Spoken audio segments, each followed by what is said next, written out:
Okay, काल रात्री at what early morning at 12:07 Mapsa Fire Control Room त्यांका message येयला की that Alima store near Cosmos building उजो पेटला. Immediately duty officer Ganeshwar Sawant along with the crew went on the call spot. On the call spot, it was observed that a shop dealing in, it's a gift shop dealing in crockeries items, plastics, consumable item had caught fire. And the fire had spread from the ground floor to the mezzanine floor.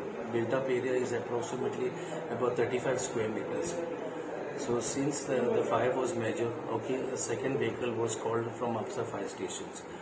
And after that, the water was taken from the hydrants which were placed in the Mapsa market, and the fire could be controlled after 2 hours. Was finally after by 2:30, the fire came under control. Okay, and 2 fire tenders had gone along with the duty crew.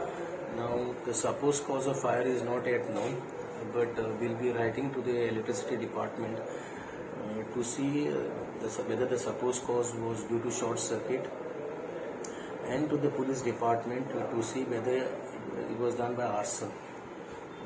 So we will find out. The loss they are saying is approximately about 15 lakhs, but then I have asked them to give me the stock statement. They were saying that all the stocks had come now recently due to Diwali. So that is why the loss is that much. Yes, sir. Truck